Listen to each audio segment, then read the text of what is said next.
The Valentine's Day event is soon to be upon us over here on the NA side of things, so it's my job to make sure that you were informed about all the things that are going to be coming with said event, and it's actually a pretty good one. Not only do we get a pretty strong new servant being added into the game in Pope Joanna, who I just dropped a new video on that we put a decent bit of effort into, so if you haven't checked that out, go check that video out, but we also get a strong rerun of characters, a very strong free-to-play CE, some decent command codes, and you're also going to get to level up a bunch of your CEs using the precious chocolates that your characters give you. So make sure you get comfortable, strap in. We got a lot to talk about this morning about all the things that are coming with this event. And hey, if you appreciate being up to date on all things FGO, both NA and JP related, maybe drop a little bit of a like on the video, maybe a little subscribe, all that good stuff. But with that being said, let's start diving into this, starting off with our event bonus servants. And Valentine's is being a little bit quirky because usually you go into an event, you got your characters that are getting bonded up. That's a lot of free Sancords if you want to take advantage of it. But also you're getting a damage bonus. So, if you don't have everybody NP5 like some of the whales, you can take advantage of these bonus guys and you can use them to kind of get through the farming nodes, especially with the advent of 90++, bringing these gargantuan 1 million HP enemies. Valentine's being a little bit quirky because the only characters that are getting bonus are all of the previous Valentine Day characters. Obviously, if you go for the new Pope Joanna, she's going to do really well in this event because she's getting 100% bonus damage and you're going to be able to bond her up quick, fast, and in a hurry.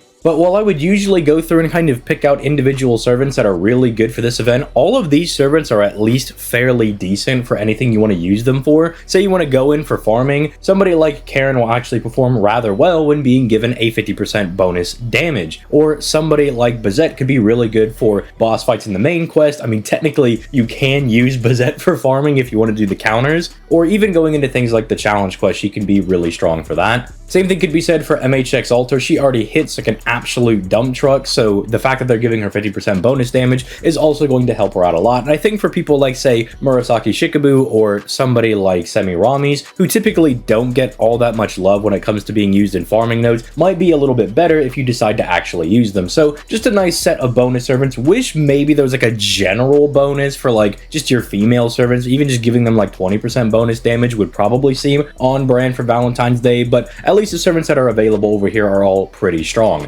The free-to-play CE that we're going to be getting for farming this, whole event is going to be called the Cute Girl Seated Behind Me. And this is when we're going to be starting to get a lot of these really good free-to-play CEs that give you power mod bonuses. This one is going to start you off with 50% starting gauge and give you 25% manpower mod damage, the same power mod that, say, somebody like Morgan gets. So it's really strong for being able to take advantage of different power mods as you go into them, or just gift various servants that might not have a power mod through their CE. Unfortunately, if you're looking at CEs to level, I don't think, it's like really dumb to max level this one. If you want to level it up, by all means go ahead. But the fact that it's a split attack and HP CEs does mean that your CE bombs for leveling up your actual good CEs are probably being spent better elsewhere, going after some of your other CEs that are actually going to be giving you more of one of the two stats. Again, I have a preference for the CEs that give you the 2k attack at the very least, because I think that 2k attack goes a lot further than just 2k HP, but the effect is still very strong. And again, we are going to get more and more of these CEs, and it's just nice to have these things in your back pocket. Going into some of the command codes, the first one we have is Evangelist of Unconditional Love. That is going to be featuring Karen, and it gives you a 25% power mod bonus against chaotic aligned enemies on whatever card you decided to put this on.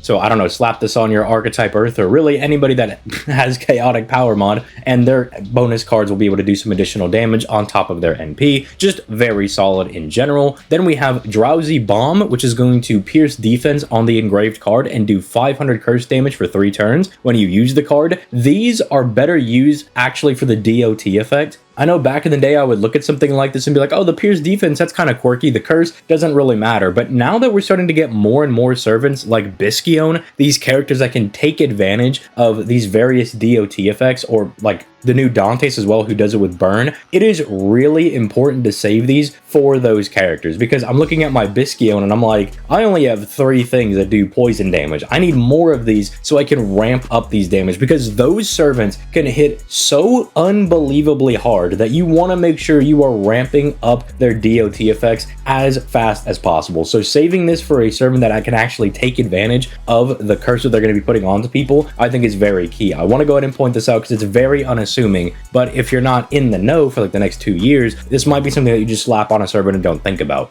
Finally, there's Holy Paper Bag, which is going to remove the latest attack buff on any enemy and give you 5% crit damage. Just not a bad command code to slap on one of your DPSs, because realistically you're going to use this for the crit damage, but hey, at the very least, whenever the enemy does give themselves an attack buff, which is a fairly frequent thing that they'll do, you can go ahead and yeet that off of them and then, go about your day. Not some bad command codes that we're going to be getting. But now let's move into the big question that I'm sure everybody's going to be having. What about the 90++? I'm going to be farming this event, ZTL. I'm going to be going hard in the paint. Is the 90++ all that bad? And I'm actually going to tell you, no, it's not that bad, actually. It is a 2-wave 90++ node, meaning that even though the enemies do have some pretty beefy HP pools, there's a 261,000 HP enemy on the first node, and then there is a 1 million Janako, who is a Moon Cancer, on the second node, which can be a little difficult for people, but keep in mind, you don't need to farm 3 nodes, so you can actually flex having 2 AoE servants on the second node.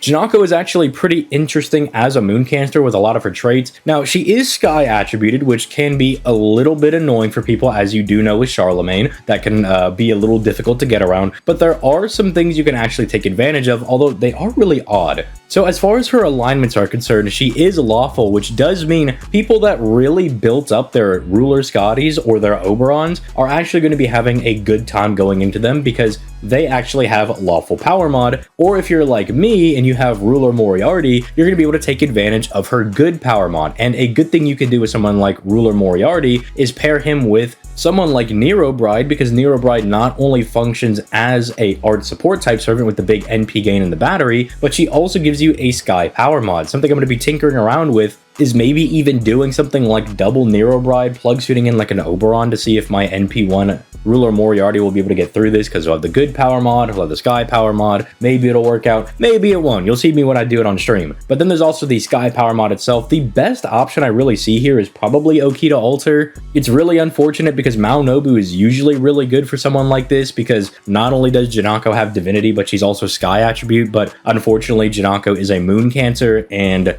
Nobu is an Avenger, so she just has direct disadvantage against her. But who knows, maybe if you have an NP5 Mao Nobu, you can just run in here, and even through the debuffs and all that good stuff, even going in at disadvantage, you could still get in there and win. For my free-to-plays out there, EO is also pretty decent going into this one, because Janako does have Divinity, and EO is a free-to-play NP5 that has the anti-divine power mod, so you could try to make do with her if that is your prerogative. Just know she will not perform as well as she did during the Guda Guda event, because she does not have event damage bonus. So do at least keep that one in mind. Moving over to the main gimmick of the event. The main gimmick of the event is that you're going to be going through and farming like normal. You're going to be using that Say CE, the cute girl sitting next to me, that one. You're going to use that to get some Valentine's points, clear the point ladders, and it's just giving you a lot of the good stuff. You're getting stuff like mana prisms. You're getting stuff like spinal fluid. You're getting stuff like summoning tickets. You're just getting a bunch of good stuff as you're going through and farming the event. Always fun to be getting additional rewards for just playing the event normally, but then you're also going to be getting stuff to go ahead and exchange some chocolates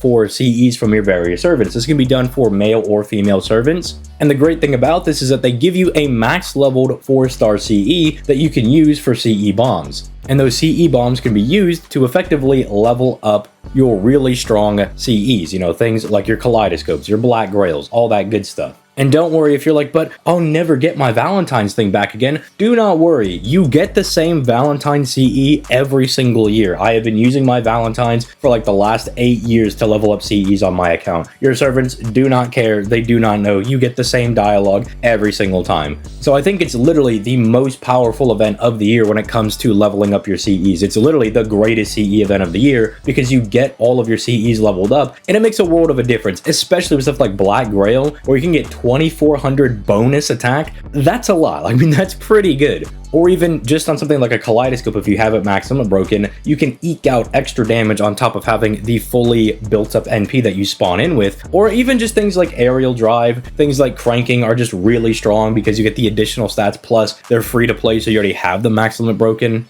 Definitely take advantage of that whenever you have the ability to. The last thing that I want to cover over here when it comes to the Valentine's Day event is the actual write-up itself. Pope Joanna is a very, very strong servant. We talked about her again in yesterday's video. Very well edited, if I do say so myself. Make sure you go check that one out. But she just has very unfortunate timing, because when I was using her for that video, I really did enjoy getting to break her out, and I kind of forgot how strong this servant can be when put into good team comps. It's just really unfortunate that people like Tiamat are coming out in like a month and a half. Draco's going to be out in like a month and a couple of weeks after. You know, because we have that pre-release campaign, then we actually have Lilim Harlot dropping. But then on top of that, you have these summer servants that are all just nut-bustingly broken. You have the anniversary servant, Ace the Savior, that I think people are finally recognizing for how broken she actually is. And then not even just that. I mean, Tomias later on this year is very strong. You also have Yusuke Kenshin, who is an insanely powerful single-target art servant. She just comes out at a very unfortunate time. But if you're like me, what you can do is you could go for her on the GSSR poll, where she's going to be featured with Saber Medusa, Durga, and Tiamat, because I know a lot of people are having to make the decision between Tiamat and Draco, so I've just decided I'm going to go for that GSSR, because she's definitely a servant I wouldn't mind having in my account. But we're also going to be getting a summoning rerun for all of the previous Valentine's Day servants, which I think is also really unfortunate for someone like Popish Joanna, because who is the main character here that I think a lot of people are going to be going balls deep for? That's right, it's going to be Bazette, because Bazette is ridiculously strong. The more I use this character, the more that I'm like, I gotta keep moving her up the slots, dude. Like, this character gets better and better the more I use them. Every time I get to use Bazette, I just am reminded of how good it is to just be smacking the enemy with some big fat counters. So that's also the unfortunate thing for someone like Popish Joanna. I could also see somebody like Nero Bride being very popular, because going into this event specifically, the 90++ has a Sky attribute enemy. Nero Bride can donate a large attack buff, NP gain, battery, and a Sky attribute power mod to any of your allies. So no matter what team comp you're in, you could just bring in a Nero Bride, donate that to your main DPS, and all of a sudden they're doing oogles more damage against this specific 90++ that we have in this event. I know Karen is also very popular as well, and even though I might think somebody like Pope Joanna is probably a better unit overall than Karen, we're not going to argue that Karen is way more popular than Pope Joanna. But as far as what banners here are worth summoning for, realistically, most of these servants are really strong. If you want to go for Pope Joanna, you're not going to be in a bad spot. If you want to go for Bazette, not a bad option. Going for Nero Bride, very, very solid. Going for Karen, I think might be the most dubious out of like all of the popular servants here, because she's a quick AoE and you kind of need the quick supports to get them to work. It's not like, oh, I'll just pick up Bazette and then I'll just start slapping her around, or I'll just use Pope Joanna as like some kind of support type servant. You know, you kind of need the Scotties if you want Karen to be working properly. But hey, if you've got them and you love Karen, then by all means go summon for them. With all that being said, that is all of the information for the new Valentine's event that we're going to be getting over here. I didn't cover the challenge quest because I know most of you guys are going to do the challenge quest anyway, so I just didn't think it'd be worth going over it. But hey, sound off in the comment section down below if you're actually someone that does the CQs. I highly advise that you do all of the CQs, you know, do whatever you can. Use your command spells, who cares? You don't have to do no command spell runs, just get in there to get that lore. It's going to be very important. Trust me, when you're like me and you're trying to scrounge out every little lore that you can find, you're going to want to do these CQs. You might be sitting there right now with your new account, you got like 60 lores you're sitting on, you'll think you're never going to run out of them, but then eventually you'll reach where I'm at and you're like, dude, I have no more lores. I cannot finish leveling up some of my characters. So make sure you do them. Use your command spells and stuff, man.